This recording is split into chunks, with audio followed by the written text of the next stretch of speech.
ಪುರುಷ ಸೂಕ್ತದ ಮೂಲಕ ಭಗವಂತನನ್ನು ಪ್ರಾರ್ಥನೆ ಮಾಡಿದ್ರು ಅಂಥೇಳಿ ನಮಗೆ ಏನೇನು ಕೆಲಸ ಆಗಬೇಕು, ಯಾವ ಯಾವ ಕೆಲಸ ಆಗಬೇಕು ಅದಕ್ಕದಕ್ಕೆ ಸಂಬಂಧಪಟ್ಟಿರತಕ್ಕಂಥ ಸ್ತೋತ್ರಗಳು ಅಂತಲೇ ಉಂಟು.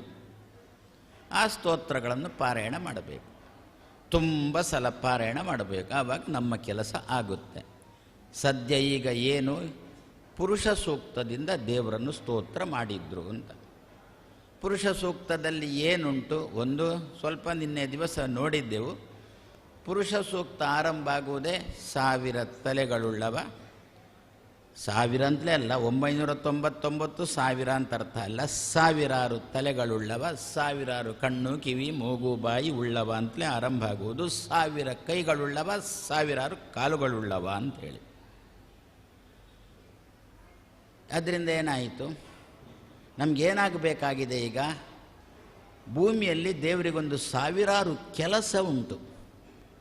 ಆ ರಾಕ್ಷಸನನ್ನು ಕೊಲ್ಲುವುದು, ಈ ರಾಕ್ಷಸನನ್ನು ಕೊಲ್ಲುವುದು, ಇಲ್ಲಿ ಯಾರೋ ಒಬ್ಬ ಸಜ್ಜನ ಇದ್ದಾನೋ ಉದ್ಧಾರ ಮಾಡುವುದು ಅಂತ ಹೇಳಿಕೊಂಡು ಒಂದು 1000 ಕೆಲಸ ಉಂಟು ದೇವರಿಗೆ.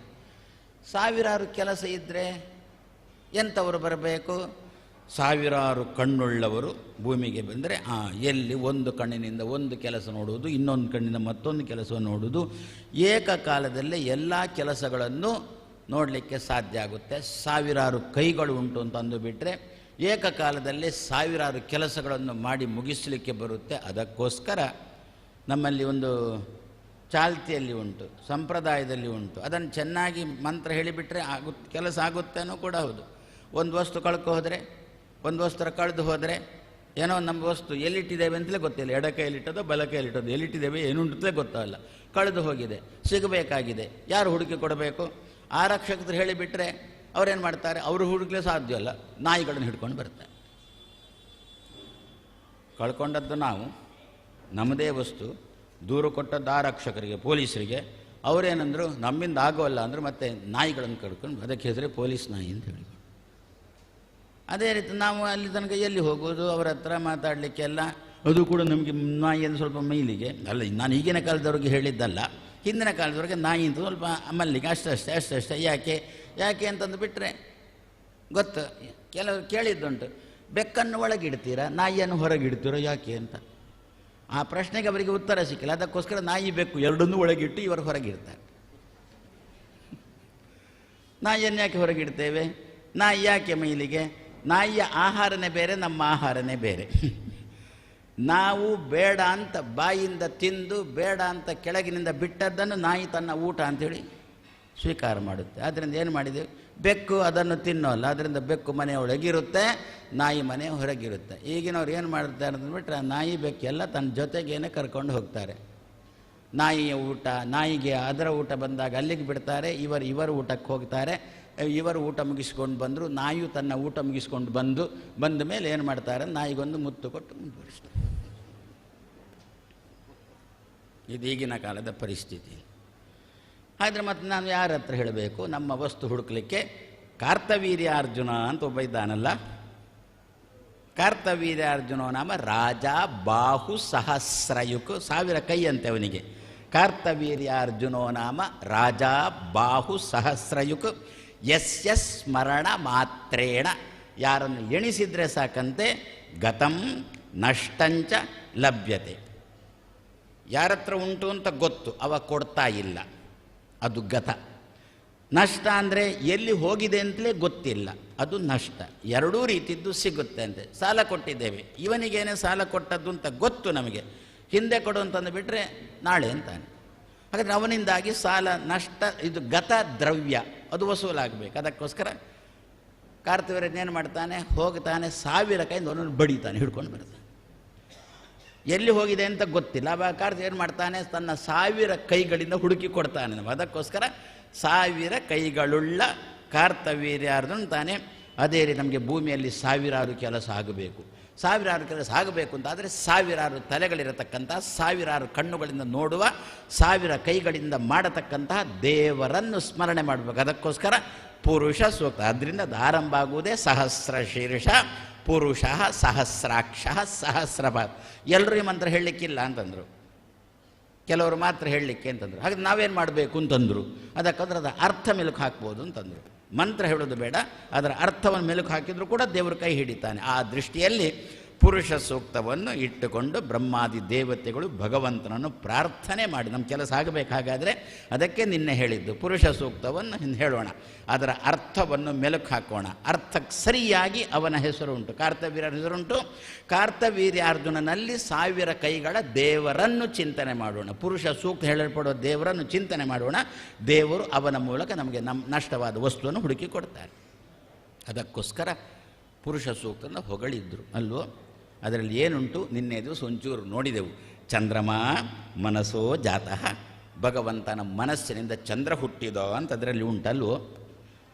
ಚಂದ್ರನಲ್ಲಿ ಏನು ಗುಣ ಉಂಟು? ತಂಪು ಎರೆಯುವುದು ಚಂದ್ರನ ಗುಣ. ವಸ್ತುವನ್ನು ಏನು ಕಳ್ಕೊಂಡಿದ್ದೇವೆ, ತುಂಬ ಉಪಟಳಾಗ್ತಾ ಉಂಟು, ಮನಸ್ಸು ವ್ಯಗ್ರ ಆಗಿದೆ, ಮನಸ್ಸಿಗೆ ಶಾಂತಿ ಇಲ್ಲ, ಮನಸ್ಸಿಗೆ ತಂಪು ಸಿಗುತ್ತಾ ಇಲ್ಲ. ಹೌದಾ? ಹಾಗಾದರೆ ಭಗವಂತನ ಮನಸ್ಸಿನಿಂದ ಚಂದ್ರ ಉದಿಸಿದ್ದಾನೆ ಅಂತ ಚಿಂತನೆ ಮಾಡೋಣ. ಚಂದ್ರ ಯಾರಾಯಿತು? ಭಗವಂತನ ಮಗ ಆಯಿತು. ಮಕ್ಕಳಿಗೆ ಅಪ್ಪನ ಗುಣಗಳು ಬರ್ತಾವೆ ಅಂತ ಹಿರಿಯರು ಹೇಳಿದ್ದು. ಪಿತೃಗುಣ ಮಾತೃ ಜಾತಿ, ಅಮ್ಮನ ಜಾತಿ ಅಪ್ಪನ ಗುಣ ಯಾರಿಗೆ? ಮಕ್ಕಳಿಗೆ ಅಂತೇಳಿ. ಆದ್ದರಿಂದಲೇ ಅಲ್ವೋ ಏನು ಅಪ್ಪ ಕಳ್ಳ ಅಂತ ಇಟ್ಟುಕೊಳ್ಳಿ, ಮಗನೂ ಕಳ್ಳತನಕ್ಕೆ ಶುರು ಮಾಡಿದ, ಆವಾಗ ಏನಂತ ಥೇಟ್ ಅಪ್ಪನಂತೇನು ಕಳ್ಳ ಅಂತೀವಿ ನಾವು. ಅಪ್ಪನ ಗುಣ ಪೂರ ಹಿಡ್ಕೊಂಡು ಬಂದು ಬೇಕಾ ಒಂದು ತೂಕ ಜಾಸ್ತಿ ಅಂತ ಮತ್ತು ಬೇಕಾದ್ರೆ ಹೇಳ್ತೇವೆ. ಪಿತೃಗುಣ ಮಾತೃ ಜಾತಿ. ಆದ್ದರಿಂದ ಎಲ್ಲಿಂದ ಹುಟ್ಟಿದ್ದು ಚಂದ್ರ? ಭಗವಂತನ ಮನಸ್ಸಿನಿಂದ ಹುಟ್ಟಿದ್ದು. ಹಾಗಾದರೆ ಚಂದ್ರನಿಗೆ ಅಪ್ಪ ಯಾರು? ಭಗವಂತನ ಮನಸ್ಸು. ಮಗನಲ್ಲಿ ಏನುಂಟು? ತಂಪು ಎರೆಯುವ ಗುಣ ಉಂಟು. ಹಾಗಾದರೆ ಎಲ್ಲಿಂದ ಬಂದದ್ದು? ಭಗವಂತನ ಮನಸ್ಸಿನಿಂದ ಬಂದದ್ದು. ದೇವರ ಮನಸ್ಸನ್ನು ಚಿಂತನೆ ಮಾಡೋಣ. ನಮಗೆ ಸಮಸ್ಯೆ ಬಂದಿದೆ. ಮೊದಲು ಚಂದ್ರ ನಿನ್ನ ಮನಸ್ಸಿನಿಂದ ಹುಟ್ಟಿದವ ಅಂತ ಚಿಂತನೆ ಮಾಡೋಣ. ಸಿಗುವ ತನಕ ನಾವು ಗೊಂದಲಕ್ಕೆ ಈಡಾಗದೆ ಮನಸ್ಸಿಗೆ ತಂಪು ಕೊಡ್ತಾನೆಂತೆ ಭಗವಂತ. ಆ ರೀತಿಯಲ್ಲಿ ದೇವರ ಒಂದೊಂದು ಭಾಗದಿಂದ ಒಂದೊಂದು ದೇವತೆಗಳು ಹುಟ್ಟಿದ್ರು ಅಂತೇಳಿ ಈ ರೀತಿಯಲ್ಲಿ ಚಿಂತನೆ ಮಾಡಿಕೊಂಡು ಪ್ರಾರ್ಥನೆ ಮಾಡಿದರೆ ದೇವರಿಗೆ ಪ್ರಾರ್ಥನೆ ತಲುಪಿತು. ದೇವರು ಏನು ಮಾಡಿದ? ತತಃ ಪ್ರಸನ್ನ ದೇವೇಶು ಧಾತ ವಿಜ್ಞೇಯ ಮೂರ್ತಿ ಸ್ಫುಟಂ ಇಂದಿರಾಯ ಸ್ವಕೀಯ ಮಾಯಾಂ ಹರಿಹಿ ಅವೋಚತ್. ಪ್ರಸನ್ನನಾದ. ಏನು ಮಾಡಿದ? ತನ್ನ ಹೆಂಡತಿ ಹತ್ರ ಮಾತಾಡಿದ. ಅವಳ ಹೆಸರೇನು? ಹೆಂಡತಿಯ ಹೆಸರೇನು? ಲಕ್ಷ್ಮಿ ಅಂತ ಅವಳ ಹೆಸರು. ಇಲ್ಲಿ ಅವಳನಿಗೆ ಲಕ್ಷ್ಮಿ ಅಂತ ಕರೀಲಿಲ್ಲ. ಕೃಷ್ಣ ತನ್ನ ಹೆಂಡತಿಯನ್ನು ಲಕ್ಷ್ಮಿ ಅಂತ ಕರೀ. ಮಾಯಾ ಇಲ್ಲಿ ಬಾ ಅಂತ. ಮಾಯಾ ಅಂದರೆ ಯಾರ ಮಾಯಾ? ಮಾಯಾವಾದಿಗಳನ್ನು ತಂದಿದ್ದಾರೆ, ಅವರ ಮಾಯಾ ಅಲ್ಲ ಇದು. ಇದು ನಮ್ಮ ಮಾಯಾ ಅಂತಂದು ಬಿಟ್ಟರೆ ಲಕ್ಷ್ಮಿಗೇನೆ ಮಾಯಾ ಅಂತ ಹೆಸರು. ಯಾಕೆ ಅಂತಂದುಬಿಟ್ರೆ ಅವಳು ಇದ್ದಾಳೆ ನಮ್ಮ ಕಣ್ಣಿಗೆ ಮಯಮಯ ಆಗುತ್ತಂತೆ. ದೇವರು ಕಾಣಿಸುವುದೇ ಇಲ್ಲ ಅಂತೆ, ತನ್ನ ಗಂಡನ್ನು ಸರಿಯಾಗಿ ತೋರಲಿಕ್ಕೆ ಬಿಡುವುದೇ ಇಲ್ಲ ಅಂತ. ಆದ್ದರಿಂದ ಅವಳಿಗೆ ಮಾಯಾ ಎನ್ನತಕ್ಕಂಥ ಹೆಸರು ಬಂದಿದೆ. ನಿಜವಾಗಿ ಏನು ಅರ್ಥ ಗೊತ್ತಾ? ಮಾಯಾ ಅಂದುಬಿಟ್ರೆ ಬಿಡಿಸಿ ಓದಬೇಕು. ನಮ್ಮಲ್ಲಿ ಯಾವಾಗ ಕೂಡ ದುಡಿರು ಅಂತ ಓದೋದಲ್ಲ. ಪ್ರತಿಯೊಂದು ಶಬ್ದವನ್ನು ಬಿಡಿಸಿ ಓದಿದಾಗ ಚೆನ್ನಾಗಿ ಅರ್ಥ ಆಗುತ್ತೆ. ಕಮಲಾಕ್ಷ ಅಂತಂದು ಬಿಡಬೇಡಿ, ಕಮಲಾ ಅಕ್ಷ ಅಂತಂದಾಗ ಆವಾಗ ಅದರ ಅರ್ಥ ಏನು ಅಂತ ಗೊತ್ತಾಗುತ್ತೆ. ಹೆಸರಿಟ್ಟುಕೊಂಡವನಿಗೆ ಹಾಗೆ ಉಂಟೋ ಇಲ್ಲೋ ಅಂತ ಮತ್ತೆ ವಿಚಾರ. ಹೇಳಿದ್ರಿ ಏನು ಅಂತ? ಸ್ವಕೀಯ ಮಾಯಾಂ. ಲಕ್ಷ್ಮಿ, ನೀನು ಮಾಯಾಳಾಗಿ ಭೂಮಿಗೆ ಹೋಗಬೇಕು ಅಂತಂದ. ನಾನು ಭೂಮಿಗೆ ಬರ್ತೇನೆ, ನೀನು ಕೂಡ ಭೂಮಿಗೆ ಬರಬೇಕು. ನಿನ್ನ ಹೆಸರು ಏನಿರಬೇಕು ಆವಾಗ? ಮಾಯಾ ಅಂತಂದರೆ ಏನರ್ಥ? ಯಾರಿಗೂ ಕೂಡ ನನ್ನ ಬಗ್ಗೆ ಸರಿಯಾದ ತಿಳುವಳಿಕೆ ಬಾರದಂತೆ ಮಾಡು. ಅದಕ್ಕೇನು ಅವಳಿಗೆ ಮಾಯಾ. ಮಾಂ ಯಾಪಯತಿ.